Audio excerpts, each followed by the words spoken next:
Hello viewers, কি অবস্থা সবার? আজকের ভিডিওতে আমার চুলের জন্য সেই ম্যাজিক্যাল হেয়ার প্যাকটার কথাই বলবো, যেটা আমি কিভাবে বানিয়েছি সেটা সম্পূর্ণ প্রসেসটাই আপনাদেরকে দেখাতে যাচ্ছি। ভিডিওটি পুরোটা দেখবেন। আমার কাছে এই লাল কালারের জবা ফুলটা ছিল, যেটা অ্যাকচুয়ালি হেয়ারের জন্য ইউজ করা হয়। তো এখান থেকে আমি কিছু জবা ফুল কালেক্ট করে নিচ্ছি। চেষ্টা করবেন এই লাল জবাটা কালেক্ট করার জন্য। এটার বিভিন্ন গুণাগুণ রয়েছে, বিশেষ করে এটা চুলের জন্য অসম্ভব ভালো। এই জবা ফুলগুলো আপনি বিভিন্ন প্রসেসে ইউজ করতে পারেন। এটা থেকে আপনি তেল বানাতে পারেন, তারপরে হেয়ার প্যাক হিসেবে ইউজ করতে পারেন। এছাড়াও আরও অনেক প্রসেস রয়েছে, সেগুলো আমি অন্য কোনো একটা ভিডিওতে আপনাদের সাথে শেয়ার করব। যাই হোক, তো আমি এখান থেকে একটু, যেহেতু আমি সংরক্ষণ করব, তাই একটু বেশি পরিমাণেই জবা ফুল কালেক্ট করে নিচ্ছি।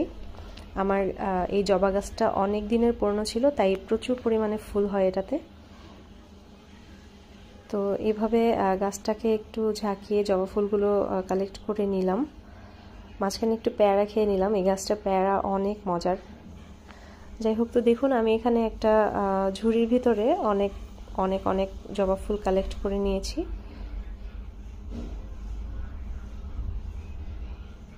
তারপরে আপনার জবা ফুলের সাথে লাগবে হচ্ছে জবা পাতা। তো চেষ্টা করবেন এই গাছেরই পাতা দেওয়ার জন্য। তো কচি পাতাগুলোকে আমি একটু ছিঁড়ে নিচ্ছি। অর্ধেক পরিমাণে জবা পাতা, আপনি যে পরিমাণে ফুল নেবেন তার অর্ধেক পরিমাণে জবা পাতা নেবেন। তো তারপরে এই গাছটাকে আপনারা কি নামে চিনেন? আমাদের এখানে এটাকে বলে কালোকেশি। তো এই কালোকেশি পাতা প্রচুর চুল কালো আর উজ্জ্বল হয়ে থাকে, আর খুবই নরম হয় চুল। এখানে আমি কালেক্ট করছি পেয়ারা পাতা।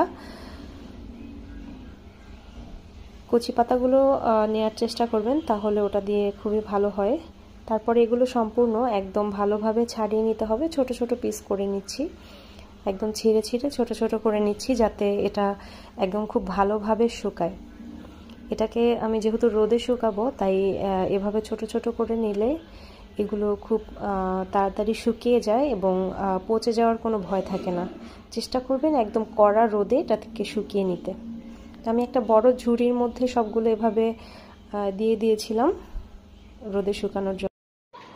এরপরে আমি সব এই যে উপকরণগুলোকে রোদে শুকিয়ে নিয়েছিলাম, বাট আমি প্রপারলি রোদে শুকাতে পারিনি, কারণ পরের দিনই খুবই বৃষ্টি ছিল। আপনারা চেষ্টা করবেন যে একদম প্রপারলি রোদে মচমচে করে শুকিয়ে নিতে, তাহলে ব্লেন্ড করতে এটা সুবিধা হবে।